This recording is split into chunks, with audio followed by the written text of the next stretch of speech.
हम कोहरे और अंधेरे की चादर में छुपे हुए थे। हम बड़ी मुश्किल से एक दूसरे को देख सकते थे। हम 20 गज का फासला तय करके पहाड़ी के दामन में उस जगह पहुंच गए जहां खारदार तार लगा हुआ था। कमांडो औरंगजेब ने मुझे आगे आने का इशारा किया। मैं रेंगता हुआ उसके पास पहुंच गया। हमने अपनी अपनी मैगजीन बेल्ट में से 2 छोटे मगर बड़े ताकतवर प्लास निकाले और बर्क रफ्तारी से खारदार तार को 2 जगह से काटना शुरू कर दिया। फिर दोनों जगहों को एक दूसरे से हिला दिया। यूं वहां एक 3 फुट चौड़ा सुराख बन गया। हम चारों कमांडो बारी बारी उस सुराख में से दूसरी तरफ निकल गए। आगे जमीन नीचे उतराई में चली गई थी। यहाँ घास थी जो शबनम और कोहरे की वजह से गीली हो गई थी। कमांडो औरंगजेब के साथ हमने भी अपने आप को नशेब में इस तरह गिरा दिया कि हम रोल करते यानी लुढ़कते हुए नीचे झाड़ियों में जा लगे। औरंगजेब जल्दी से उठा और झुककर पहाड़ी की दीवार की जानिब दौड़ पड़ा। हम भी उसके पीछे दौड़े। पहाड़ी की दीवार में ऊंची ऊंची सख्त सरकंडों वाली झाड़ियां थी। हम उनमें घुस गए। शबनम और रात को पड़ने वाले कोहरे और धुंध ने उन सरकंडों को भी गीला कर दिया हुआ था, इसलिए उनमें से घुसकर दूसरी तरफ निकलते वक्त आवाज पैदा न हुई। हम फिर औंधे लेट कर रेंगने लगे। कमांडो औरंगजेब अचानक हमारी नजरों से गायब हो गया। मैंने सर थोड़ा सा उठाकर देखा। वो अंधेरे और ऊंची ऊंची झाड़ियों में मुझे कहीं नजर न आया। मेरे पीछे दोनों कमांडो भी मेरे करीब आकर जमीन पर इस तरह औंधे होकर रुक गए थे। अचानक हमें उल्लू के बोलने की हल्की सी आवाज आने लगी। ये हमारा खास इशारा था कि सब खैरियत है, आगे बढ़ो। ये आवाज कमांडो औरंगजेब ने निकाली थी। जिधर से आवाज आई थी हम जितनी तेजी से रेंग सकते थे रेंगते हुए उस तरफ चले गए। हमने कमांडो औरंगजेब को पहाड़ी के ऐन नीचे झाड़ियों में बैठे हुए देखा। उसने हमें हाथ से चलने का इशारा किया। हम तेजी से उसके पास आ गए। औरंगजेब झाड़ियों को इधर उधर हटा रहा था, फिर इन झाड़ियों में घुस गया। हम भी उसके पीछे पीछे झाड़ियों में घुस गए। जब झाड़ियों से बाहर निकले तो हम एक खुश्क जगह पर आ गए थे जहाँ जमीन की घास गीली नहीं थी। अंधेरा बाहर की निस्बत यहाँ ज्यादा था। कमांडो औरंगजेब ने पेंसिल टॉर्च रोशन कर दी और बोला, खड़े होकर आ जाओ। पेंसिल टॉर्च की रोशनी में मैंने देखा कि हम एक तंग गार में थे जिसकी दीवारों के बाहर को निकले हुए पत्थर नजर आ रहे थे। हम खड़े होकर चलने लगे। ये वही सुरंग थी जो पहाड़ी के अकब की जानिब से मुगल बादशाहों के जमाने में किसी नामालूम मकसद के लिए खोदी गई थी और अब अरसा दराज से बंद पड़ी थी और पहाड़ी टीले के ऊपर भारतीय फौजियों को इसकी खबर न थी। अब हम सरगोशियों में बातें करने लगे थे और कमांडो औरंगजेब के पीछे कदम कदम चलते रहे थे। कमांडो औरंगजेब पेंसिल टॉर्च की रोशनी डालकर हमें रास्ता दिखा रहा था। पेंसिल टॉर्च की रोशनी अगरचे मामूली थी मगर गार के अंधेरे में वो बहुत काफी थी। उसने छत पर रोशनी डालते हुए सरगोशी में कहा, हम ऊपर भारतीय फौजी छावनी के नीचे से गुजर रहे हैं। गार में नमी थी और फजा में घुटन का एहसास था मगर हमें इस किस्म के माहौल में रहने और गुजर जाने की भरपूर ट्रेनिंग मिल चुकी थी। सुरंग की छत हमारे सरों से कोई 1 फुट ऊंची थी। कई जगहों पर छत पर लटकते हुए जाले हमारे चेहरे के आगे आए। सुरंग में बाहर की निस्बत सर्दी बहुत कम थी बल्कि हमें हल्की हल्की गर्माइश का एहसास हो रहा था। सुरंग आगे जाकर एक तरफ को मुड़ गई जहां जमीन पर जगह जगह छत पर से और दीवारों पर से उखड़ उखड़ कर गिरे हुए पत्थर और मिट्टी पड़ी थी। हम बड़ी एहतियात से चल रहे थे। एक जगह जाकर सुरंग बंद हो गई और आगे दीवार थी। कमांडो औरंगजेब ने वहां रुककर पेंसिल टॉर्च की रोशनी छत पर डाली और कहा, औजार निकालो। ये औजार जो फौलाद की चंद गेंतियां थीं हमारे 2 साथियों के पास थीं। उन्होंने फौरन फौलादी गेंतियां निकाली और जहां औरंगजेब खड़ा था वहां लपक कर आ गए। कमांडो औरंगजेब ने छत पर एक जगह टॉर्च की रोशनी डाली और कहा, यहाँ से खोदना शुरू कर दो। दोनों कमांडोज ने छत की पत्थरों में गेंतियां फंसाकर उन्हें आहिस्ता आहिस्ता धचके देने शुरू कर दिए। मैंने औरंगजेब से कहा, क्या पत्थर उखड़ जाएंगे? वो मेरे करीब खड़ा था। हम धीमी आवाज में बातें कर रहे थे। कहने लगा, ये चट्टानों की पहाड़ी नहीं है, ये मिट्टी गारे और पत्थरों की पहाड़ी है। मैंने इसका पूरा सर्वे कर रखा है। चट्टानी टीले में हम सुराख भी नहीं डाल सकते थे लेकिन ये पत्थरों और गारे से मिलकर पहाड़ी बनी हुई है। इस दौरान छत के 2-3 पत्थर उखड़ कर नीचे गिरे। हमारे साथी कमांडो इस तरह गेंतियां चला रहे थे कि उनकी आवाज पैदा नहीं होती थी। वो गेंती के तीखे सिरे को छत के किसी पत्थर के कोने या पहलू में फंसाते और फिर पूरी ताकत लगाकर उसे ऊपर को उखाड़ लेते। छत के छोटे बड़े पत्थरों के साथ अब मिट्टी भी गिर रही थी। मैंने औरंगजेब से पूछा, तुम्हारे ख्याल में छत की मोटाई कितनी होगी? औरंगजेब ने कहा, मेरे हिसाब से हमें ज्यादा से ज्यादा 5-6 फुट ऊपर तक छत में सुराख निकालना होगा। ये पहाड़ी तकरीबन 2-250 फुट ऊंची है मगर इस छत के ऊपर पहाड़ी नहीं है बल्कि पहाड़ी के अंदर जो कुदरती सुरंग बनी हुई है उसका फर्श है। हमें उस सुरंग के ऊपर जो सुरंग है उसमें जाना है। उसी सुरंग में एमुनिशन का जखीरा है। छत में सुराख गहरा होता जा रहा था। ये सुराख कम से कम 3 फुट चौड़ाई में डाला जा रहा था। थोड़ी देर बाद हमने दोनों कमांडोज को आराम करने का मौका दिया और मैं और कमांडो औरंगजेब गेंतियां लेकर छत में सुराख डालने लगे। वाकई पहाड़ी गारे मिट्टी और पत्थरों की आमेजिश से बनी हुई थी। मिट्टी और पत्थर हमारे ऊपर गिर रहे थे मगर हम बेफिक्र होकर पूरी जांफिशानी से अपने काम में लगे हुए थे। लेकिन कुछ देर बाद हमें एहसास हुआ कि ये काम इतनी जल्दी होने वाला नहीं है जितना कि हमने अंदाजा लगाया था। जैसे जैसे छत में सुराख ऊपर की तरफ बढ़ रहा था, पत्थरों की जिसामत बड़ी होती जा रही थी और उन्हें उखाड़ते हुए हमें काफी वक्त सर्फ करना पड़ रहा था। 15-20 मिनट तक हम काम करते रहे। उसके बाद फिर हमारे दूसरे साथियों ने ये काम संभाल लिया। मैंने औरंगजेब से कहा, यह काम इतनी जल्दी होता नजर नहीं आ रहा, कहीं ऐसा न हो कि बाहर दिन निकल आए। कमांडो औरंगजेब भी फिक्रमंद था। वो एक हाथ में पेंसिल टॉर्च पकड़े ऊपर छत पर रोशनी डाल रहा था। कहने लगा, चाहे कुछ भी हो, हम अपना मिशन मुकम्मल किए बगैर यहाँ से नहीं जाएंगे। छत में से 2-3 बड़े पत्थर सुरंग में गिरे तो उनकी आवाज पैदा हुई। मैंने कहा, ऊपर वाली सुरंग में ये आवाज जा सकती है। कमांडो औरंगजेब ने छत फाड़ने वाले साथियों से कहा, कोई बड़ा पत्थर गिराने से पहले बता दो, हम उन्हें नीचे कैच कर लेंगे। वो मुझसे मुतवज्जे होकर बोला, ऊपर फौजी एमुनिशन डिपो पर जहाँ तक मेरा ख्याल है कोई फौजी गार्ड पहरा नहीं दे रहा होगा। गार्ड के सिपाही सुरंग के बाहर जहाँ दरवाजा लगा हुआ है वहाँ पहरा दे रहे होंगे। उन्हें गार के अंदर आकर पहरा देने की जरूरत नहीं है, फिर भी हमें एहतियात से काम लेना चाहिए। ऊपर किसी वक्त भी कोई इंडियन फौजी चक्कर लगा सकता है। अब ऊपर से कोई बड़ा पत्थर उखड़ता तो हमें इशारा कर दिया जाता, हम दोनों हाथ आगे कर लेते और जैसे ही पत्थर ऊपर से गिरता मैं उसे अपने हाथों में दबोच लेता और आराम से नीचे रख देता। कमांडो औरंगजेब ने अपनी घड़ी पर टॉर्च की रोशनी डाली। कहने लगा, रात का 1:30 बजने वाला है, कोई बात नहीं, अभी दिन निकलने में काफी वक्त है। उसने अपने साथियों से कहा, जल्दी जल्दी करो। छत का सुराख 1.5 फुट के करीब ऊपर को खोदा गया तो हाथ पूरी तरह से ऊपर नहीं जाते थे। उसके बारे में हमने सोचा नहीं था। छत के सुराख के अंदर पत्थरों और मिट्टी की छत का फासला सुरंग के फर्श से ज्यादा होता जा रहा था और गेंती चलाने में दिक्कत पेश आ रही थी।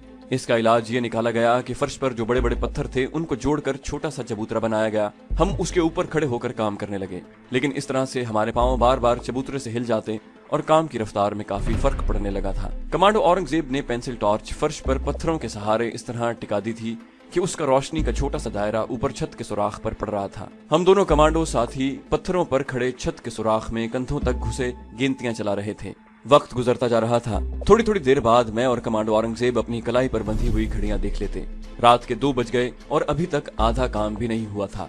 कमांडो औरंगजेब भी परेशान हो गया। इतने में ऊपर छत के सुराख के अंदर से हमारे साथी ने सरगोशी में कहा, छत में पत्थर की लंबी चौड़ी सिल आ गई है, इस पर गेंती चलाने से आवाज पैदा होगी। कमांडो औरंगजेब पेंसिल टॉर्च लेकर उठा और खुद सुराख के अंदर रोशनी डालकर देखा। फिर मुझे टॉर्च देकर कहा, तुम देखो। मैंने सुराख के अंदर रोशनी डालकर छत को देखा। वहाँ वाकई एक चौड़ी पत्थर की सिल दाएं से बाएं और ऊपर से नीचे तक सरबसर चली गई थी। ऐसा लगता था जैसे ऊपर जहाँ पहले कोई रोशनदान होता था जिस पर भारी सिल डालकर बंद कर दिया गया है। मैंने साथी कमांडो से कहा, गेंती मुझे दे दो। मैंने गेंती पकड़कर सिल पर हल्की सी जरब लगाई तो आवाज पैदा हुई। मैंने नीचे आकर औरंगजेब से कहा, सिल बड़ी सख्त है, हमें किसी दूसरी जगह से सुराख करना होगा। औरंगजेब मुझे देखने लगा। हमने नकाब ओढ़ रखे थे और टॉर्च की धीमी धीमी रोशनी में हमें एक दूसरे के चेहरे नजर आ रहे थे। वो दूसरी बार सुराख के अंदर ऊपर गया और चंद सेकंड तक पत्थर की सिल को ठोंक बजाकर देखता रहा। फिर नीचे आकर कहने लगा, मेरा ख्याल है सिल ज्यादा चौड़ी नहीं है, हम एक किनारे से इसे उखाड़ने की कोशिश करेंगे। उसने अपने साथी कमांडो को इशारा किया। वो गेंती लेकर पत्थरों के ऊपर खड़ा होकर सिल के किनारों को उखाड़ने लगा। नीचे सिर्फ मिट्टी और कंकरियां गिर रही थीं। औरंगजेब ने घड़ी पर निगाह डाली। अगर सुबह होने तक हमारा मिशन मुकम्मल न हुआ तो हम अगली रात के लिए भी सुरंग में बंद रहना पड़ेगा। मैंने कहा, अगर ऐसी सूरत पैदा हो गई तो हम सुरंग में दिन बसर कर लेंगे, हम भूखे प्यासे रह सकते हैं। औरंगजेब ऊपर छत को तक रहा था। इतने में ऊपर सुराख के अंदर जो कमांडो काम कर रहा था उसने सरगोशी में कहा, एक तरफ से सिल उखड़ रही है। हमारे चेहरों पर इत्मीनान की लहर दौड़ गई। कमांडो औरंगजेब ने कहा, शाबाश, काम जारी रखो। थोड़ी देर बाद मैंने और औरंगजेब ने सिल का जायजा लिया। वाकई सिल का एक जानिब से सिरा बाहर निकल आया था। अब उसके आसपास की मिट्टी और पत्थर उखाड़े जाने लगे। सिल नीचे को झुक गई। हम जरा जोर लगाकर उसे नीचे गिराने की कोशिश कर रहे थे कि ऊपर से भारी कदमों और कई ट्रेलर के पहियों के चलने की आवाज सुनाई दी। हम वहीं साकत हो गए। ऊपर से फौजियों की बातें करने की धीमी आवाजें आने लगी। कमांडो औरंगजेब के होंठों पर मुस्कुराहट आ गई। कहने लगा, खुदा का शुक्र है हमने गलत जगह पर छत नहीं खोदी। मुझे यकीन है यहाँ से ऊपर एमुनिशन डंप है। हम सरगोशियों में बात कर रहे थे। मैंने कहा, मेरा ख्याल है सुरंग के अंदर मजीद गोला बारूद वगैरह रखा जा रहा है। औरंगजेब ने इस बात में सर हिला दिया। हम सब हमतनगोश थे और हमारे कान ऊपर से आने वाली आवाजों पर लगे हुए थे। ये आवाजें इतनी मध्यम थी कि फौजियों की बातें समझ नहीं आ रही थीं। ये 3-4 भारतीय फौजी थे। फिर ऐसे लगा जैसे ट्रेलर के ऊपर से भारी क्रेट उतार कर दीवारों के साथ लगाए जा रहे हैं। ये एक नया काम ऊपर शुरू हो गया जिसके बारे में हमने सोचा भी नहीं था। जैसा कि मैं पहले भी बता चुका हूँ कि कमांडो पार्टी जब अपने मिशन पर निकलती है तो आम तौर पर उसे टारगेट के बारे में पूरी मालूमात बता दी जाती है, मगर कभी कभी ऐसा भी हो जाता है कि टारगेट पर पहुंचने के बाद सूरत हाल बदल जाए। फिर कमांडोज को अपनी अकल के मुताबिक फौरी तौर पर किसी दूसरे प्लान पर अमल करना पड़ जाता है। जहां हमारे साथ भी कुछ ऐसी ही सूरत-ए-हाल हो गई थी। वक्त गुजरता जा रहा था और छत के ऊपर दूसरी सुरंग के एमुनिशन डंप में कोई सामान रखा जा रहा था और ये सिलसिला खत्म होने में नहीं आता था। हम सिवाय इंतजार करने के और कुछ नहीं कर सकते थे। ऊपर दूसरी सुरंग में भारतीय फौजियों की मौजूदगी में छत की सिल उखाड़ने के बारे में सोच भी नहीं सकते थे। कोई पता नहीं था कि ऊपर फौजी कब सामान रख कर वापस जाते हैं। रात के 3 बजे का टाइम हो गया और हम चारों कमांडो सुरंग के अंदर अंधेरे में एक दूसरे के पास खामोशी से इस इंतजार में बैठे थे कि कब ये लोग फौजी साजो सामान डिपो में रख कर वापस जाते हैं। ऊपर से बराबर ट्रेलर के बार बार अंदर आने, सामान रखने और भारतीय फौजियों की बातें करने की आवाज आ रही थी। मैंने औरंगजेब से कहा, लगता है आज रात हम अपना टारगेट नहीं मार सकेंगे। कमांडो औरंगजेब ने इस ख्याल से टॉर्च बुझा दी थी कि उसके सेल खर्च न हो। उसने गहरी सांस लेकर कहा, 4 बजे बाहर सुबह की रोशनी फैलनी शुरू हो जाएगी। हमें ऊपर जाकर डायनामाइट भी लगाना है और यहाँ से निकलना भी है। फिर उसने ऊपर सुराख की तरफ देखते हुए कहा, मालूम होता है जम्मू गैरिजन से असलहा, गोला बारूद की सप्लाई आई है। ये काम लंबा हो सकता है। फिर क्या ख्याल है? मैंने पूछा। कमांडो औरंगजेब ने मुझसे पूछा, तुम क्या मशवरा देते हो? मैंने कहा, मेरा ख्याल है कि हम दोनों यहाँ ठहरते हैं, बाकी साथियों को वापस भेज देते हैं। छत के सुराख का काम भी थोड़ा ही रह गया है। कमांडो औरंगजेब को मेरा मशवरा पसंद आया। उसने दोनों कमांडो से कहा, तुम लोग वापस जाओ, हम दोनों यहीं रहेंगे और टारगेट उड़ाकर और मिशन मुकम्मल करके आएंगे। अगर हम सुबह होने तक आ गए तो ठीक है, ना आए तो समझ लेना कि हम दूसरी रात को सुरंग में रहकर टारगेट मारेंगे। फिर तुम ऐसा करना कि कल शाम को अंधेरा होते ही अगर ला सको तो हमारे लिए कुछ बने हुए चने और पानी की छागल ले आना। याद रखो मैं तुम्हें जिस तरफ से लाया हूँ उसी रास्ते से वापस जाना। दुश्मन की पेट्रोल पार्टी से खबरदार रहना। और हाँ, जाती दफा खारदार तार को जहाँ से हमने काटा था उसे वहाँ अपनी जगह पर लगाकर जोड़ देना ताकि सुबह किसी को शक न पड़े। ओके, गो। दोनों साथी कमांडोज ने चेहरों पर निकाब चढ़ाए और खामोशी से सुरंग में वापस चले गए। अब सुरंग में मैं और कमांडो औरंगजेब अकेले रह गए थे। हमारे कान सुरंग की छत पर ऊपर की आवाजों पर लगे थे। अजीब इत्तेफाक से ऊपर की आवाजें गायब हो गईं। ट्रेलर जिस पर फौजी साजो सामान लाद कर सुरंग के अंदर एमुनिशन डिपो में लाया जा रहा था, उसकी आवाज भी दूर जाकर खत्म हो गई। ऊपर एक बार फिर सन्नाटा छा गया। कमांडो औरंगजेब उठ खड़ा हुआ। मैदान साफ है, हमें छत की सिल उखेड़ने की कोशिश करनी चाहिए। मैं चाहता हूँ आज की रात में ही ये मिशन मुकम्मल कर लिया जाए। हम बारी बारी सुरंग की छत की सिल उखाड़ने में लग गए। कोई 10 मिनट बाद सिल एक तरफ से नीचे झुक गई। हमने बड़ी एहतियात से कि आवाज पैदा न हो सिल को थाम कर उखाड़ लिया। सिल के उखड़ते ही ऊपर से बिजली के बल्ब की रोशनी नीचे आने लगी। कमांडो औरंगजेब ने आहिस्ता से कहा, अल्लाह का शुक्र है, चारों धमाका खेज बम मेरी मैगजीन जैकेट में थे। मैंने धीमी आवाज में बल्कि सरगोशी में औरंगजेब से कहा, तुम यहीं ठहरोगे, मैं ऊपर जाकर बम प्लांट करूंगा। हमने हाथों से पत्थर और मिट्टी हटाकर छत में इतना सुराख बना दिया था कि एक आदमी उसमें से निकल सकता था। कमांडो औरंगजेब बैठ गया। मैं उसके कंधों पर हाथ रखकर छत के शगाफ में ऊपर को उठा और बड़ी एहतियात से सर बाहर निकाल कर देखा। ये एक ऊंची छत वाली चटानी सुरंग थी। दीवार पर एक जानिब बिजली का बल्ब रोशन था। ये देखकर मेरे बदन में खुशी की लहर दौड़ गई कि सुरंग में एक जानिब जमीन से लेकर छत तक एमुनिशन के बड़े बड़े क्रेट लगे हुए थे। लंबी मेजों पर मुख्तलिफ किस्म के फौजी असलहे के ढेर भी थे। सुरंग खाली थी। मैं ऊपर चढ़ आया। सबसे पहले मैं ये देखना चाहता था कि इस सुरंग का, जिसका भारतीय फौजी एमुनिशन डिपो के तौर पर इस्तेमाल किया जा रहा है, दरवाजा किस तरफ है और क्या वो बंद है। मैं सुरंग की दीवार के साथ लगकर आहिस्ता आहिस्ता सुरंग के थाने की तरफ बढ़ा। उस वक्त स्टेन गन कांधे से लटकी हुई थी और मेरे हाथ में भरा हुआ पिस्तौल था जिसकी नाली पर साइलेंसर लगा हुआ था। सुरंग चंद कदम चलने के बाद मुड़ गई। मैं भी उसी तरफ मुड़ गया। मेरे सामने कोई 50 गज के फासले पर सुरंग का थाना था जिस पर लोहे का दरवाजा लगा हुआ था जो बंद था और अंदर की जानिब ऊपर करके एक बल्ब रोशन था। दीवारों पर जगह जगह आग बुझाने वाले सिलेंडर लगे हुए थे। जब मुझे यकीन हो गया कि सुरंग में कोई भारतीय फौजी नहीं है और दरवाजा भी बंद है तो मैं वापस एमुनिशन के जखीरे के पास आ गया। यहाँ बेपनाह गोला बारूद और बम और मिसाइल और दीगर फौजी हथियारों के ढेर लगे हुए थे। मैंने जल्दी से जैकेट की जेब में से छोटी डिब्बी के साइज का प्लास्टिक का टाइम बम निकाला और एक क्रेट के पीछे चिपका दिया। उसके सामने की जानिब दूसरा बम चिपका दिया। बाएं जानिब मेरी नजर पड़ी तो मुझे सुरंग का एक शगाफ दिखाई दिया। मैंने उसमें झांक कर देखा तो उसमें पेट्रोल के बड़े बड़े कैन फर्श से छत तक लगे हुए थे। ये भारतीय फौज का आरजी पेट्रोल डंप था।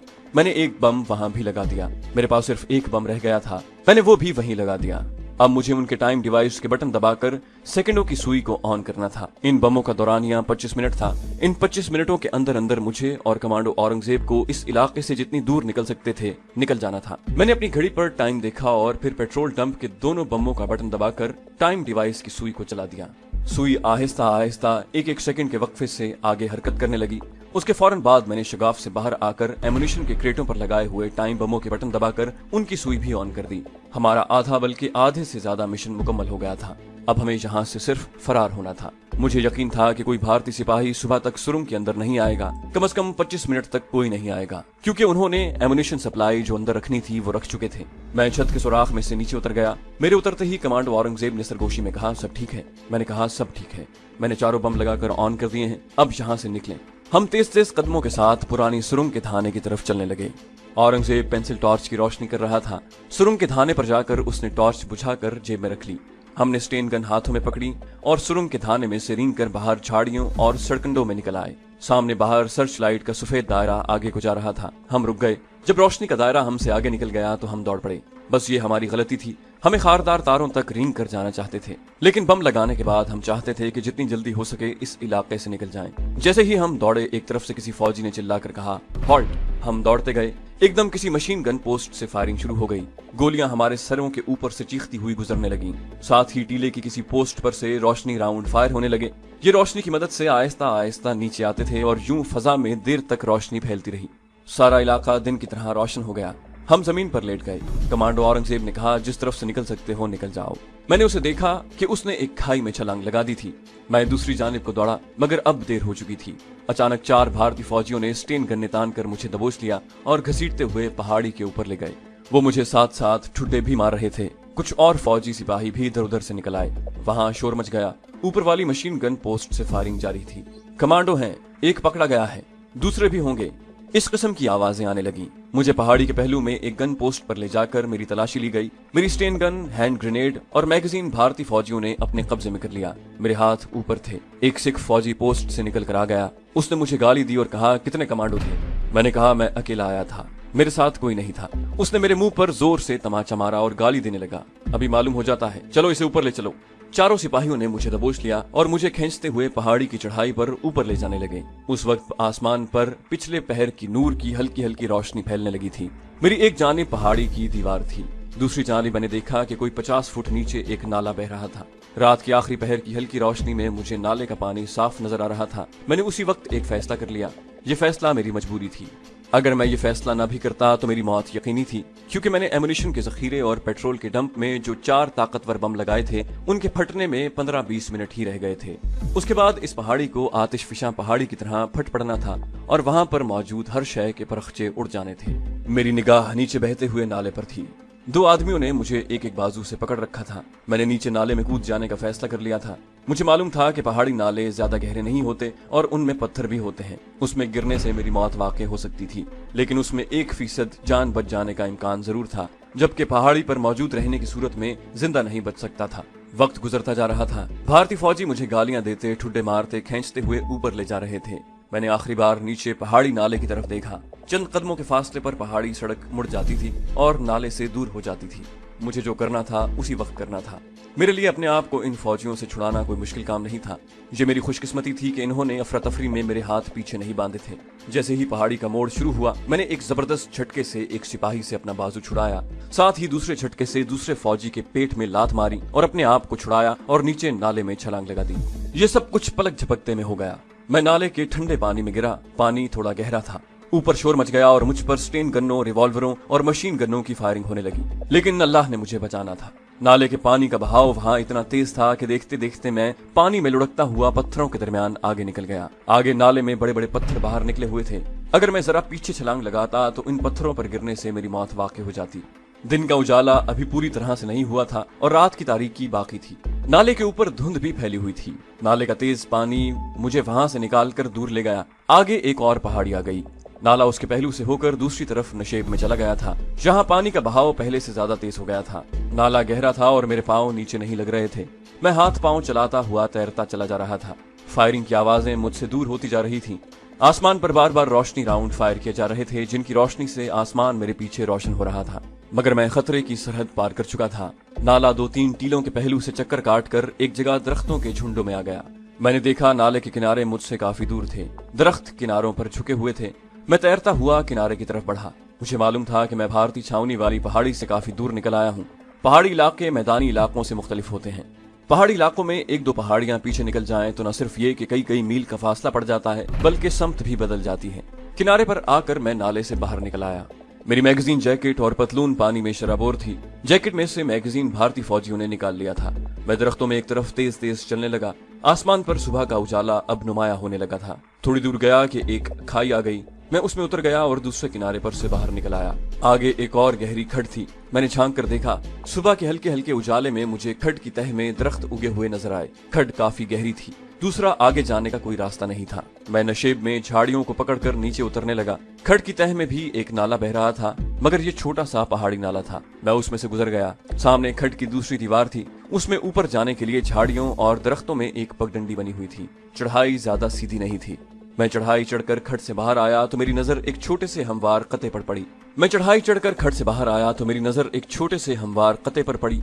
ये खेत थे। खेतों के पीछे दरख्तों में एक लकड़ी का मकान बना हुआ था। मैं उस तरफ नहीं जाना चाहता था, क्योंकि हो सकता था वहां पुलिस या फौज का कोई मुखबर किसान के भेस में मौजूद हो। मैं जवार के खेत की मींड पर चढ़ने लगा। अब दिन निकल आया था और उजाला चारों तरफ फैल रहा था। सूरज तुलू होने वाला था। जवार की फसल ऊंची थी और मैं उसकी ओट में चल रहा था। मुझे कुछ आवाजें सुनाई दी। फिर एक जीप के स्टार्ट होने की आवाज आई। ये फौजी जीप ही हो सकती थी। मैं वहीं फसल में घुस गया और जवार के टांडों को थोड़ा हटाकर जिस तरफ से जीप के इंजन की आवाज आ रही थी उस तरफ देखने लगा। खेतों के किनारे दूर दरख्तों के नीचे जो लकड़ी का मकान मुझे नजर आया था, वहाँ एक फौजी जीप खड़ी थी। एक फौजी जीप में बैठा था। दो फौजी लकड़ी के मकान के बाहर एक कश्मीरी किसान से बातें कर रहे थे। इसका मतलब था कि मैं अभी खतरे से बाहर नहीं था। पहाड़ी नाले से मैं काफी दूर निकल आया था। मुझे जहां तक आए और नाले के तेज बहाव की वजह से ज्यादा 20 मिनट लगे होंगे। मैं हैरान था कि अभी तक मेरे लगाए हुए बमों का धमाका क्यों नहीं हुआ। मैं फसल के अंदर बैठ गया। मैंने घड़ी देखी। मुझे बम लगाए आधे घंटे से ज्यादा वक्त गुजर गया था। बम अभी तक ब्लास्ट नहीं हुए थे। मैंने मायूसी के आलम में सर झुका लिया। बमों के टाइम डिवाइस या डेटिनेटर में जरूर कोई टेक्निकल खराबी पैदा हो गई थी, वरना ये नामुमकिन था कि ठीक वक्त पर टाइम बम न फटे। अपने मिशन की कामयाबी पर मुझे सख्त अफसोस हुआ, मगर मैं कुछ नहीं कर सकता था। अब हमें दोबारा इस मिशन पर निकलना था और पहाड़ी के एमुनिशन को और साथ ही छावनी की बैरकों और पोस्टों में मौजूद 2000 के करीब भारतीय फौजियों को किसी दूसरे तरीके से मौत के घाट उतारना था। क्योंकि ये बात यकीनी थी कि दिन के वक्त एमुनिशन डिपो में फौजियों ने जरूर आना था और उन्होंने फौरन सुरंग में पड़ा हुआ शगाफ देख लेना था और फिर वो डिटेक्टर से मेरे लगाए हुए नाकारा बमों का भी सुराग लगा लेते। मैं परेशानी के आलम में जवार के खेत में चुपचाप बैठा था कि अचानक जमीन इस तरह लर्जी जैसे जलजला गया हो। उसके साथ ही एक मुहीब धमाका हुआ, फिर एक और उससे भी ज्यादा हैबतनाक धमाका हुआ। फिर धमाके शुरू हो गए। जमीन हिल रही थी। मैं दौड़कर खेत से बाहर निकल आया। मैंने उस तरफ देखा जिधर फौजी छावनी वाली पहाड़ी थी। वहां पहाड़ी की बजाय सिर्फ आग के शोले और धुआं ही धुआं था। आसमान धुएं में स्याह हो रहा था। शोले आसमान की तरफ उठ रहे थे। हर धमाके के बाद ये शोले कभी सुर्ख और कभी नीली रंगत इख्तियार करके और ज्यादा ऊपर को बुलंद हो रहे थे। हमने टारगेट मार लिया था। हमारा मिशन कामयाब हो गया था। मुझे यकीन था कि कमांडो औरंगजेब जरूर हाइड आउट में पहुंचने में कामयाब हो गया होगा।